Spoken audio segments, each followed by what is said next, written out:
नमस्कार दोस्तों, आज आप लोगों के लिए एक ऐसी दिल छू लेने वाली कहानी लाया हूं जिसे सुनने के बाद आपको ये पता चल जाएगा कि वास्तव में अछूत किसे कहते हैं। तो आप लोगों का ज्यादा समय ना लेते हुए कहानी को शुरू करते हैं। एक बार महात्मा बुद्ध की धर्म सभा चल रही थी। बुद्ध के धार्मिक वचन सुनने के लिए दूर दूर से लोग आए हुए थे। सभी उस सभा में महात्मा बुद्ध का इंतजार कर रहे थे। तभी महात्मा बुद्ध आते हैं और धर्म सभा में बिल्कुल मौन होकर बैठ जाते हैं।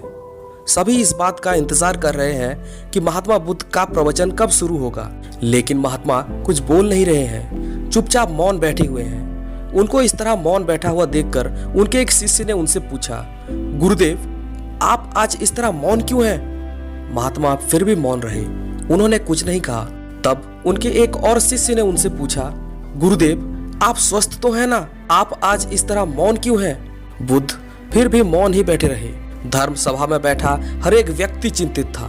आज क्या हो गया? महात्मा इतने मौन क्यों हैं? ठीक उसी समय एक व्यक्ति आता है और धर्म सभा के बाहर खड़े होकर महात्मा बुद्ध से चिल्लाकर प्रश्न करता है, हे भगवान बुद्ध, मुझे आज आपने धर्म सभा में आने क्यों नहीं दिया? मुझे आने की अनुमति क्यों नहीं मिली? महात्मा बुद्ध ने उस व्यक्ति की बात का कोई उत्तर नहीं दिया और अपनी आंखें बंद करके ध्यान मग्न हो गए। बाहर खड़ा व्यक्ति और जोर से बोलता है, आखिर मुझे धर्म सभा में आने की अनुमति क्यों नहीं दी जा रही है? धर्म सभा में बहुत सारे लोग आश्चर्य के साथ इस घटना को देख रहे थे और यही सोच रहे थे कि आखिर उसे अनुमति क्यों नहीं मिल रही।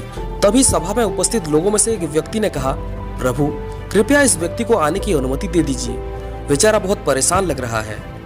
तभी अचानक बुद्ध ने आंखें खोली और बोले, नहीं, वो व्यक्ति एक अछूत है, उसे आने की अनुमति नहीं दी जा सकती।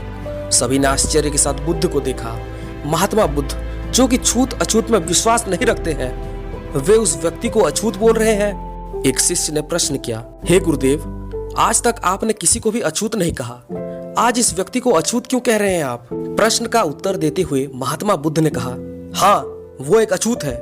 वो व्यक्ति जो बाहर खड़ा हुआ है, वो आज अपनी पत्नी से लड़ाई करके आया है। उसने आज अपनी पत्नी पे हाथ उठाया है। वो आदमी अत्यधिक क्रोध करता है, उसे अपने दिमाग पर नियंत्रण नहीं है।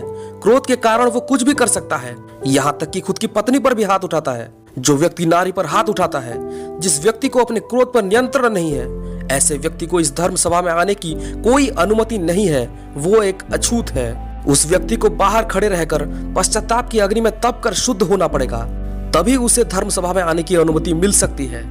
सारे शिष्य ये समझ गए कि वास्तव में अछूत किसे कहते हैं। बाहर खड़ा वो व्यक्ति सब कुछ सुन रहा होता है। बुद्ध की बातें सुनकर उसके मन में पश्चाताप की अग्नि प्रज्वलित होने लगी। उसे अपनी गलती का एहसास हो गया और उसने प्रण लिया कि जीवन में कभी क्रोध नहीं करेगा और कभी भी किसी नारी पर हाथ नहीं उठाएगा। अंत में महात्मा बुद्ध ने उसे धर्म सभा में आने की अनुमति प्रदान की। दोस्तों, जो व्यक्ति क्रोध करता है, जिसे अपने क्रोध पर नियंत्रण नहीं है, क्रोध में वशीभूत होकर जो व्यक्ति अपने ही परिवार को दुखी करता है, उन पर हाथ उठाता है, और खास करके जो व्यक्ति नारी पर हाथ उठाता है, उसे भगवान बुद्ध ने अछूत कहा है। वास्तव में वही व्यक्ति एक अछूत होता है, क्योंकि ऐसा व्यक्ति कभी सामाजिक नहीं होता। समाज के लिए वो एक अछूत समान है।